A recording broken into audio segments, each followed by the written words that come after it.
Hi guys, Age Broner here. Welcome back to another episode of the GT86 build.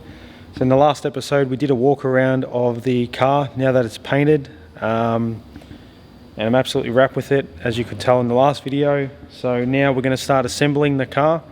We're going to start by working our way from the front to the back, and I've got a few bits and pieces here ready to go. So we're going to get the front cross member in first, but prior to that I'm going to put the power steering pump in, which I've made a bracket for. So this part's just been powder coated along with a bunch of other stuff. So we'll get the power steering pump in. I'll probably clean up the wiper motor, mount that in, get that out of the way. Then I've got the pedals here, which I might do once the front of it's done. Then we'll get the suspension in on the car. We'll get the wires fab in. Then we'll move our way to the back. So I've got the HGK subframe here with Winters in it. So I'll remove the Winters quick change stiff out of my 180. And here I've got a Sickie Winters conversion subframe. So if you guys are looking for one, hit me up. I've got one here. I've got it for sale as I'm not going to be using it anymore. So I got my old man to pull the diff out of it and put it in the HGK one here. He's tidied it up for me, gave it a good clean. So that's all mounted, ready to go. I've just got to see where this ends. I might have to either replace it with something low profile or it might clear. So we'll get the front started and then we'll work our way to the back, get the subframe in, and then we'll get the rear suspension in, the wires fab. At least try and make it a roller for today, make that a bit of a game plan. And then we can work on all the other little bits and pieces on the car. So I'll start with the front cross member and we'll work our way from front to back. So let's get into it.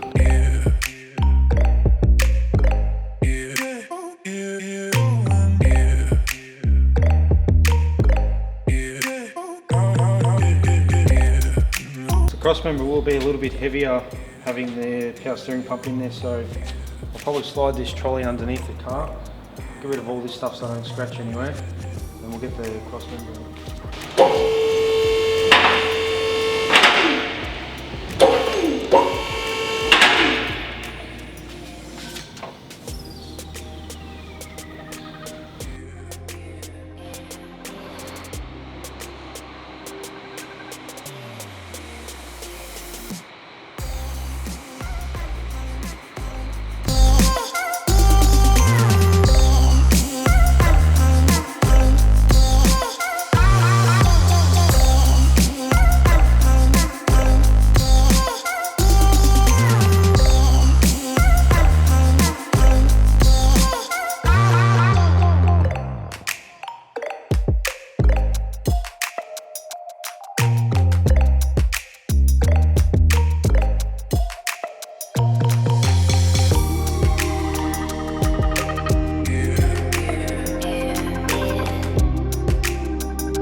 Alright, so the front end's done. We've got the wires fab and the MCA suspension all mounted in now, as well as the front cross member, and she's looking pretty good. So I won't put the rotors on just yet. but rotors will go on, wheels will go on. Calipers are going to be sent out for powder coating. So we're going to move our way to the back now and work on getting the rear subframe in with the diff and then the wise fab. So we'll set shoes up and start cracking onto it.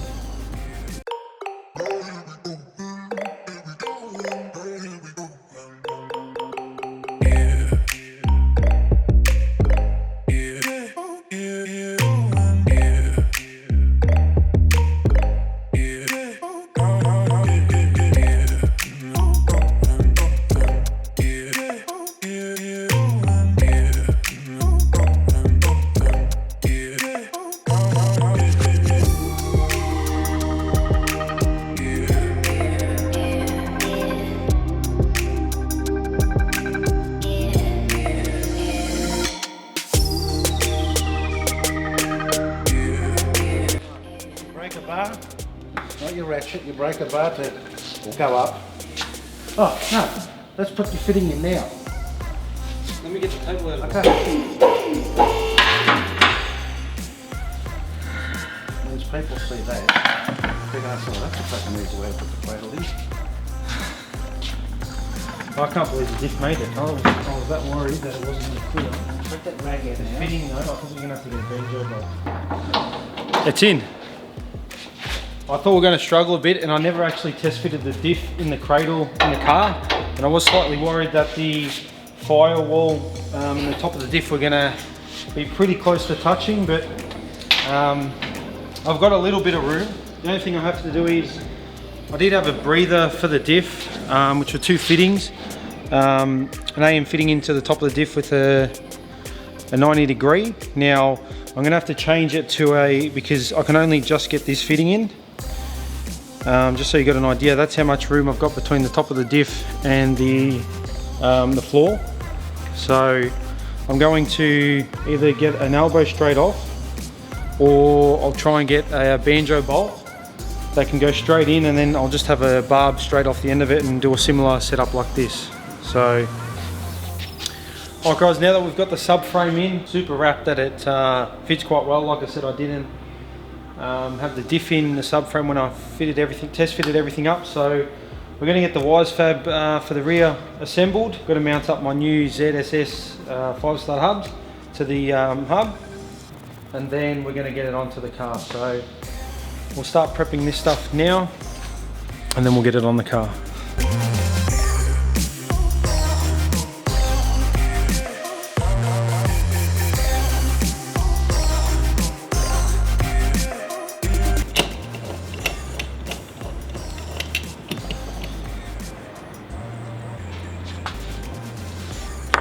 So you don't want to tighten up one by itself, you want to put them all in evenly, just so you center the hub with the knuckle onto the hub.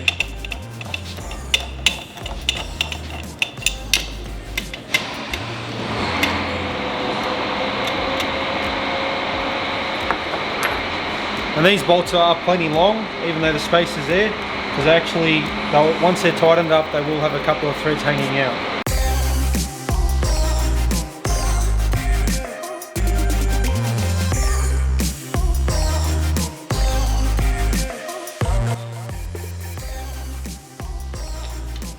Alright, so put the hub on now, so that's ready to go. Now we'll start with getting the lower control arm in first.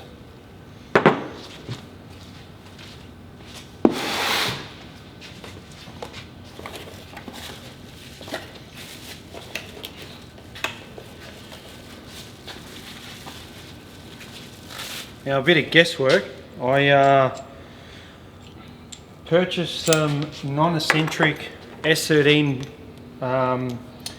subframe bolt kit, hoping that they would fit the HGK or the standard Toyota subframe, because from factory you get these eccentric bolts. Now obviously with an aftermarket rear end and adjustable rear end, you don't really want to run these eccentric bolts.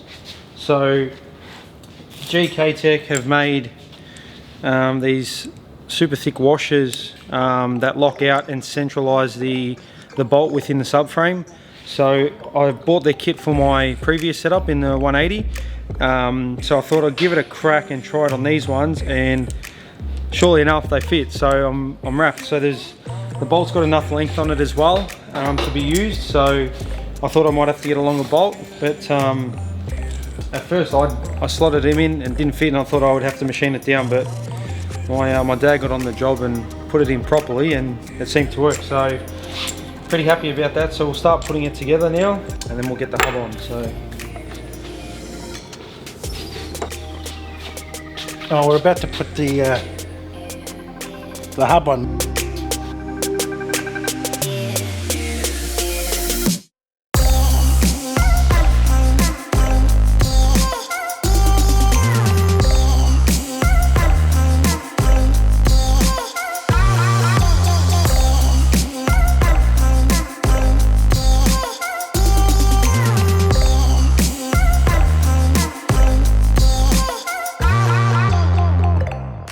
Alright, so what I'm doing now is just confirming that the half shafts that I've got, or axles, are going to fit lengthwise. So I was actually watching a video last night of Chris Forsberg showing you how to measure it. I mean, it seemed pretty straightforward, but I just come across it. So what you want to do is you want to put in a tape measure through where the axle bolt goes, and touch the face of where the diff is, the flange, sorry, and then you want to have the measurement from the inside of the hub where the bearing is, from the face of it. So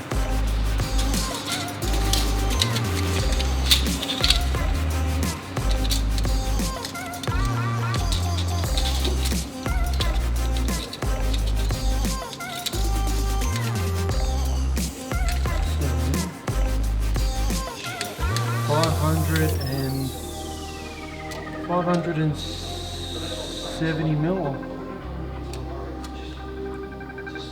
565 mil, or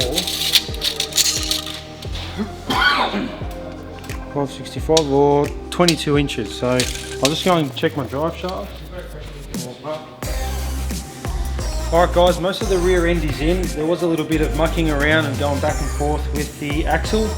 So from when I was talking to HGK, they mentioned that I should be able to use the same axles out of the 180 that I've got, and they weren't working out. So there is a spacer that you run on the hub, as I mentioned.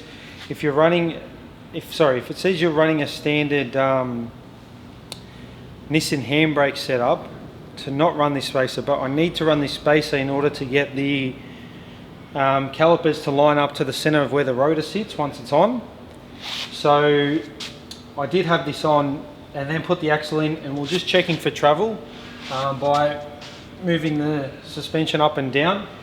And when it gets to about this point, it bottoms out and the shaft is too short, the axle is too short. So to confirm that theory, I've pulled off the spacer and put the hub directly onto the knuckle, and it has confirmed that it is short, but I also need to confirm with Wisefab how much travel going up it should have with an axle in, because I mean the kit's obviously designed for enough clearance so you can get as high as the chassis, but the way the diff is made as well, to keep the diff as high as you can, by having this quite level, which is where you want it once the car's on its ride height, it doesn't leave it much room to come up. So you're not going to have a lot of squat, like we worked out as roughly an inch. So I mean, I doubt you're going to have an inch of squat. So even if it's half of that, I should be fine. So I'm going to get some 10 mil spacers up. That's what, this is roughly 9.5 mil. So I'm going to get these made up, machined out so that they'll sit on the diff end, and then we can go ahead and put everything back together. I've got the other side mostly together with the coilover in, but I took this side out just to confirm the theory. So I'm going to wrap it up here for the day, get some spacers made up, but we can still go ahead with other things like putting the fuel tank in, putting the overflow tank in, putting the radiator in, move to the front, put the steering column in, put the pedals in. So there's still plenty of work to do to get it to a roller, and mainly get most of the electrical side of things done, so I can take it to the auto leg to get it wired up. So plenty of work ahead, which I'm not too phased about, but we'll get it done. So thanks for watching, and we'll catch you on the next one. Peace.